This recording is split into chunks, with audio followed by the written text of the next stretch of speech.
This is the Orioles Postcast, your instant game reaction for the Baltimore Orioles. Part of the Locked On Podcast Network, your team every day.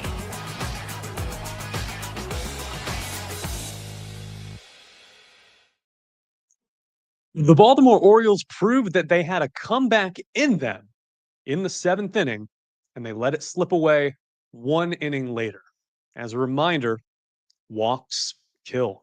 Final score tonight on this Monday, Baltimore 4, the Milwaukee Brewers 5.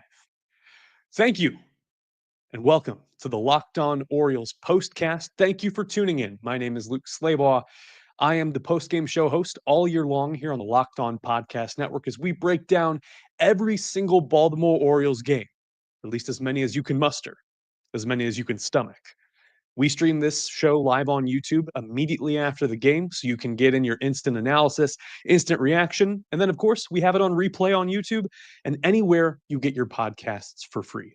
As a reminder, Connor Newcomb is still here every day of the week with the regular Locked On Orioles show that you know and love. He will have his instant reaction tomorrow.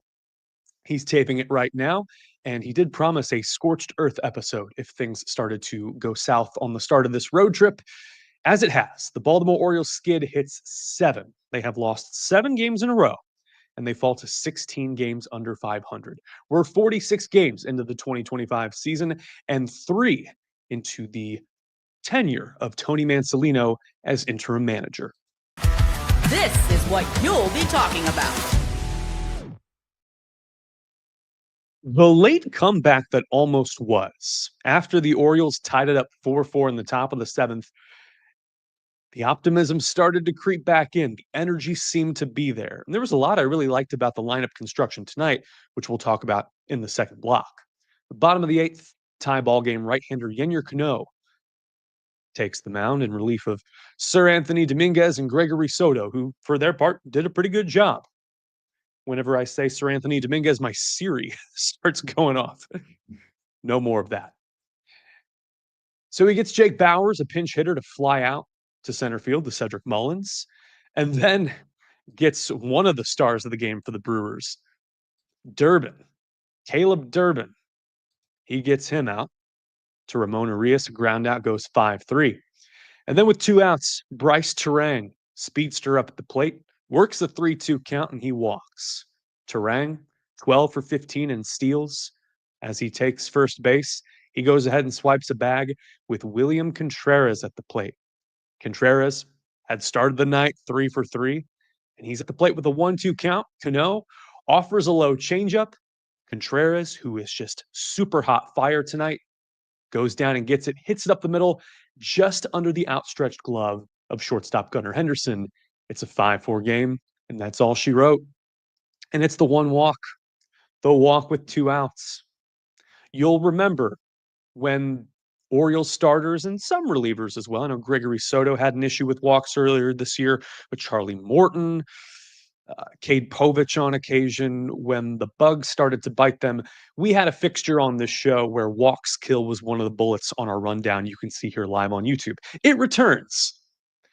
We had seen a pretty good stretch out of Povich, out of Tomoyuki Sagano, out of the Orioles rotation.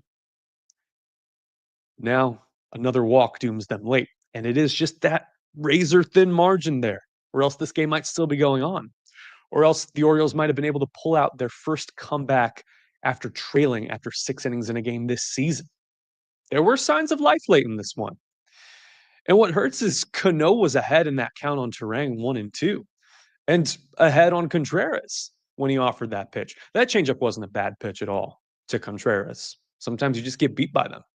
But what hurts is that Cano, up 1-2, misses wildly on the next 3 pitches against Terang, 2 in the dirt and 1 at the neck.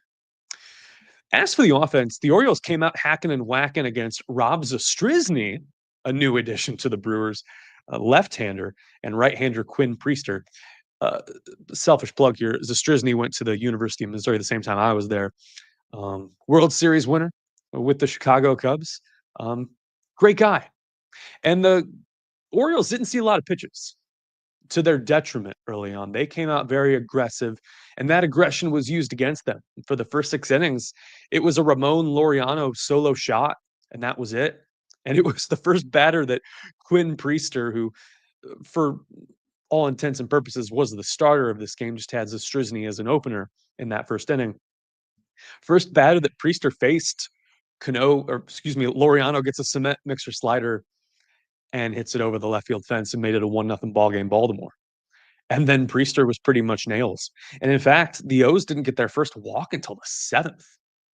Ryan O'Hearn. And that did make a difference, as we see that O'Hearn, his patience at the plate paid off. Ramon Urias gets a good pitch to hit to the right center field gap.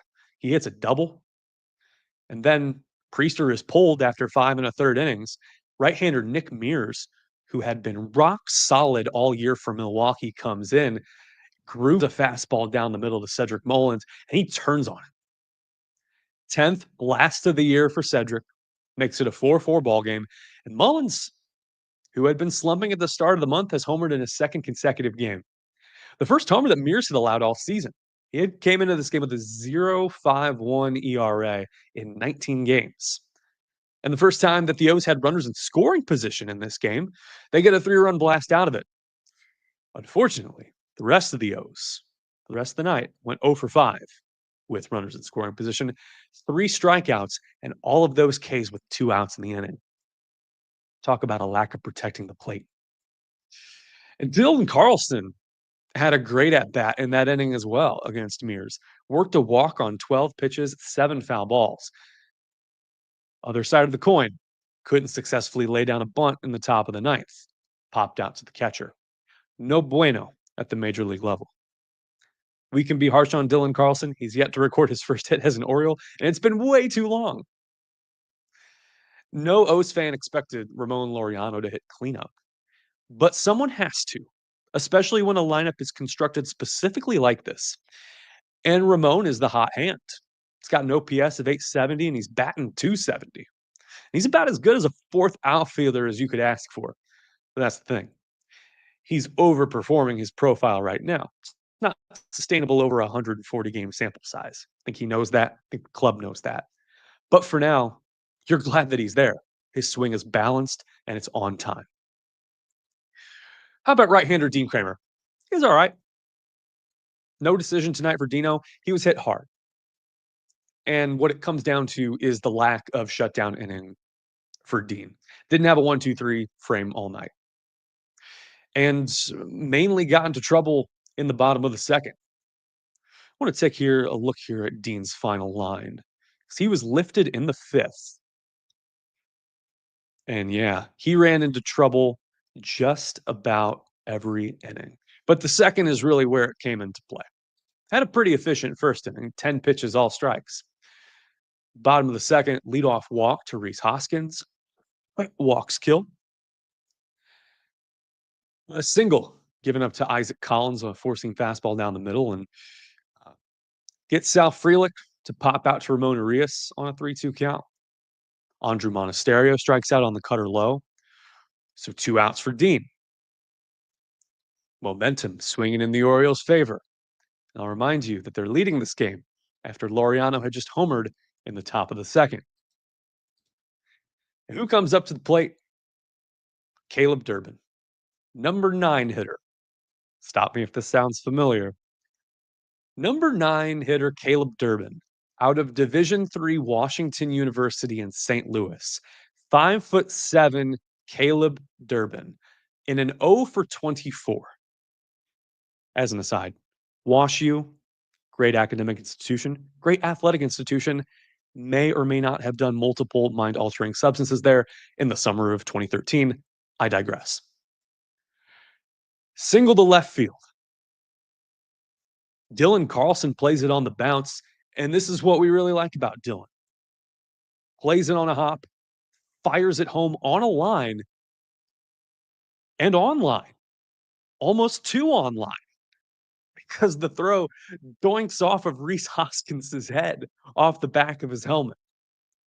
And it's 1-0 Brewers. And Bryce Terang follows it up with a 2-run single. gets caught in a rundown, allowing the second run of his at bat and the third run of the inning to score, and it's 3-1. And that's pretty much the brunt of the force against Dean. What is painful about this is that Maverick Hanley, the catcher tonight, even visited the mound with 2 outs. And as you'll recall, if you're a regular listener on the show, one gripe that I have is that you would prefer Drew French to come out in the inning earlier. When you let the first 2 runners on, calm down, zen moment here. We need a recentering and a refocusing here. Grab some composure if you got any. Your manager was fired 3 days ago, so maybe people are still on edge. But man, Dean is tagged for 9 hits, and that's the second most he's allowed all season.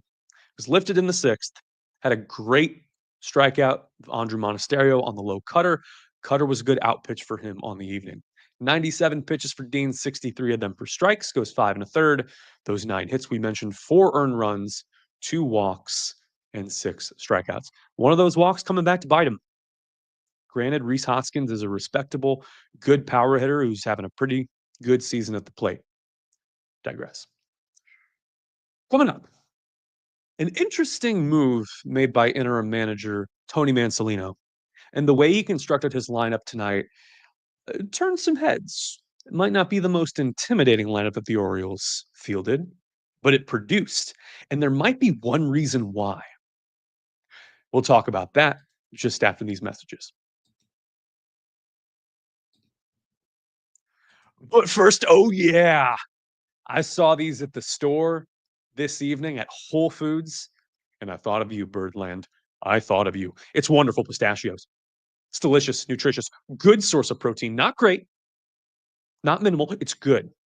We can't say any other word but good source of protein. It is one of the highest protein nuts. Wonderful pistachios is. Each 1 ounce serving, 6 grams of protein. And that's 10% of your daily value if you subscribe to that thing. Plus, they're packed with fiber and better for you unsaturated fats. I was at the store, saw the no shells variety, had to grab them. Why don't I have them with me right now? Because my voice feels great.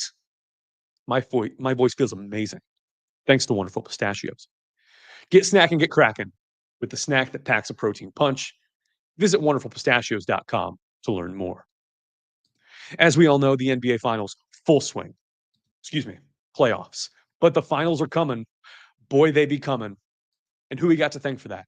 Who wants us in on the action like no one else? It's FanDuel. Game-winning shot, breakout player. How are we going to prepare for this Thunders-Pacers final? FanDuel says stay in the game before tip-off and live. With player props, performance trends, and same-game parlays, fans have more ways than ever to play smart and win big.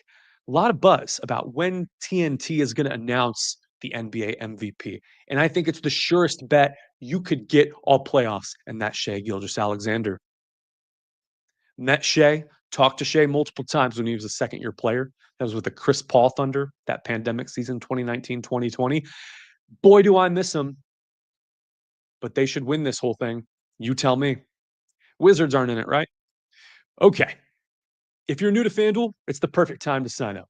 Head to FanDuel.com and place your first $5 bet. If it wins, you'll get $200 in bonus bets. Make every moment more with FanDuel, official sports betting partner of the NBA.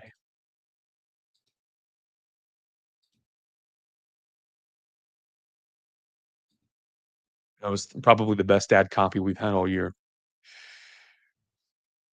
When I looked at the lineup today that interim manager Tony Mansolino constructed, the phrase that came to mind for me was hands team.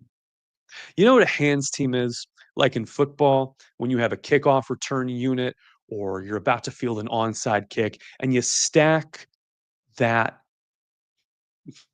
lineup, you stack that 11 guys on the field, that grouping, with guys who can catch the ball. That formation. That was the word I was looking for. You want your hands team, the guys who are good for the touch, good for the catch. And it works a lot of the time before the NFL completely bastardized their onside kick rules.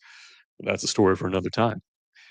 Options are limited because you've got 10 guys on the injured list. But I loved the idea of Dylan Carlson in left field and Ramon Laureano in right field to complement the very good Cedric Mullins in center. And Urias at third base. He's won a Gold Glove there. Evidence of that came with the Dylan Carlson catch there in the bottom of the third. One out, Christian Yelich at the plate, who was very silent tonight. Pops the pitch down the left field line, and Dylan Carlson, impeccable timing as they teach you, 3-2-1 fence, leaps up and actually catches the ball up against the railing. His right shoulder crashes in like he's a hockey player hitting someone into the boards. That's not comfortable. That's aluminum or metal railing. But he sacrificed the body on that play. Looked pretty darn good. And the theme, I presume, that Tony Mansolino had in mind is that while the Orioles have had struggles creating runs, Lord, do we know about that, they can have a say in preventing them. And the only exception tonight likely would have been Maverick Handley, who has allowed 7 steals in his brief stint as a big leaguer and has caught no one. It was a planned off day for Adley Rutschman, who has not impressed at the plate and probably needed one, given everything that's gone on the last week for this Orioles squad. We carry on as the Baltimore Orioles look to snap this 7-game losing streak. Tomorrow night, 7:40 first pitch on Masson, O's and Brewers. And per Masson, right-hander Chase McDermott is on the taxi squad and is with the team in Milwaukee. He is expected to get the ball tomorrow for his 3rd career big league start and his 2nd spot start this season. Last week against the Twins, no bueno. His first start at Camden Yards in his career. 3 innings, 4 earned runs, 3 walks, which has been the knock on McDermott, and 5 strikeouts. He will go up against right-hander Logan Henderson, 23 years old and a rookie. 23, he is experiencing not beginner's luck, but just a pretty darn good start to his career. 2-0 in 2 starts with a 2.45 ERA. And those starts, those wins have come against the Athletics and the Guardians. Both 2 pretty solid teams. We also got reports from Masson tonight that left-hander Andrew Kittredge is with the club and is working with Orioles trainers in Milwaukee. So the high-leverage reliever who came over from the Cardinals may be approaching a return in the coming weeks. It appears his time in Norfolk is done. And that can only be good news as this O's team looks to get healthier and looks to break out of this never-ending skid, seemingly. As this road trip continues, I want to thank you for watching here live on YouTube, on demand, and listening wherever you get your free podcasts on the Locked On Podcast Network. My name is Luke Slaybaugh. As a reminder, I am the post-game show host on these postcasts after every single Baltimore Orioles game. Thank you so much for watching. Have a good night. Stay safe, and I'll see you right back here tomorrow.